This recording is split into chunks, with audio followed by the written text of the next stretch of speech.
ilaahay u siiyo marka ujeedadu waxay ahayd inaan guddiga warbixin ka dhageysano wax yar oo aan ugu kala galnay inaan uga qayb qaadano xamladana aan ku wareejino marka intii waa dhacday ilaahay alxamdu marka waxaan rabnaa inaan ku darsano baaq aan ujeedinayno dadka Soomaaliyeed meel joogaan gudaha iyo dibadda gaar ahaan dadka wax haysta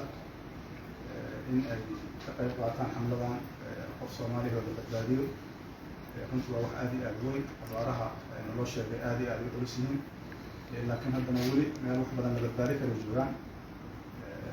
dadka iyo xoolahaba in la badbaadiyo waa waajibna saaran marka intaysan gaarin meel farabaxa inaan ka qayb qaadano gaar ahaan dadka ganacsatada ah dadka gudajooga ah ee xili kara inay soo gurmadaan sida ugu dhaqsiyaha badan sidaas lamida waxaan rabnaa inaan u mahadcelino dowladaha iyo hay'adaha caalamiga ah ee dadaalay ka qayb qaatay aad iyo aad u mahadsan yihiin waxaan rabnaa iyaguna inay sii kordhiyaan dowladaha iyo hay'adaha kaloo aan weli bilaabin hawshaas ka qayb qaataan intaas markii laga gudbo waxaan rabnaa dadka Soomaaliyeed inaan ugu yeerno allabari iyo toobakeen iyo qulubtooda furo dalkan dhibaatooyinkiisu waa fara badan yihiin waxaa ka qayb qaadanaya baahida iyo dhibaatada amni darra ka qayb qaadanaysa amni darradana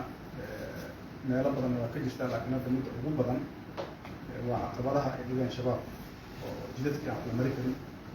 oo wix yaroo la hela ay ku baxayaan diyaarad ama markab ay ku baxayaan marka ilaahay subxaana watacaalana amnigaan ka baraynaa ilaahay hana siiyo laakiin amnigu wuxuu u baahan yahay in laga wada shaqeeyo waxaan wada ognahay cudurradii dalka mataqaana ama adduunkan ka jira Soomaaliya ka jira laftigooda inay ka qayb qaateen dhibaatada marka xaaladda hadda la joogo waa xaalad runtii inaan ku baraarugno ay tahay inaan wada istaagno ugu dambaysa guddiga aqoonta aanu leenahay guddoomiyaha iyo xubnaha kaleba runtii dad lagu aamini karo shaqadaas inay yihiin aan aaminsanahay inay yihiin qolada ugu habboon waxaan aaminsanahay guddi sidaan oo madax bannaan ayaa ku habboon howlahan oo kale loo dhiibo khibradii naga soo martay 2011 guddoomiyaha saa guddoomiye ka ahay maxay ahaato shaqo fiican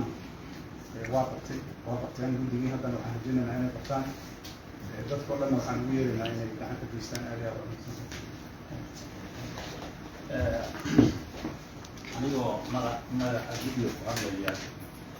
waxaa sharaf noo ah inaan madaxweynihii hore hadda musharaxa Sheekh Shariif Axmed inaan ka guddoono lacagta halkan ku taala oo ah $20,000 waxaan rajaynaynaa dhammaan dadka musharaxiinta ah iyo mas'uuliyiintaba inay wadadaas qaadaan weliba isagoo shalay yimid oo daalan oo maaragtay maxuu ahay aan sal fariisan inuu guddiga dalbay aad bay arrintaasi noo xiisa gelinaysaa waxay muujinaysaa dareenka wanaagsan ee uu ka qabo oo aan mataqaanaa hawshan in maaragta dardar loo galo waxaan rabaa inaan laba arrimood oo yaryar aan ku daro annaga waxa weeyaan weli waa shiraynaa waxaanu shir jaraa'id weynaan qaban doonaa oo arrimahan looga hadli doono laakiin hadda waxaan ku ekeysanaynaa kow inaanu ka guddoono madaxweynaha arrinta deeqdan aan ka guddoono waxaana ballan qaadaynaa waxa waaye deeqdani inay waqtiga ugu dhow ee suurtagalka ah inay gaarto dad baahan oo Soomaaliyeed oo muxuu ah mataqaanaa dhibaatadaasi ay haydo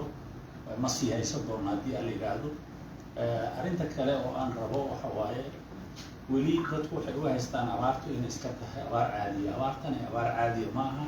waa 7 milyan oo Soomaaliyeed inay saameynayso ama ay saameyday ayaa la aaminsan yahay xoolahana ilaa iyo 35 milyan ayaa lagu qiyaasayaa in iyagana saameynayso marka waa arrin culus waaye marka dadka Soomaaliyeed meel kastoo ay joogaanba inay ku talagalaan inay dadka badbaadiyaan inay xoolaha badbaadiyaan in ilaahay loo baryo abaar dambe maaragta oo dhibaatadaas keento oo kaleeto inaan la samaynin waxaan kaloo ku baaqayaa in meel kasta roob doon laga sameeyo ilaahay la baryo roob in ilaahay noo keeno dhibaatadan naga qaado waxaan kaloo rabaa inaan idhaahdo dadka Soomaaliyeed nooc kasta oo yihiin siyaasiyiin dad caadiya dad muxuu ah mataqaanaa hubaysan dadaan hubaysnayn dhammaanteen waa inaan u gurmanaa dadkaa Soomaaliyeed ee dhibaatada dhammaanteen waa inaan u gurmanaa waa inaanan siyaasadayn waa inaanan muxuu ah mataqaanaa dhinac kale aanan ka fekerin ee aanu ka fekerno waajibkana saaran oo ah dadkaas inaan u gurmano aad iyo aad ayaad umahadsantihiin madaxweynaha mar labaad ayaa mahadcelin waa ku mahadsantahay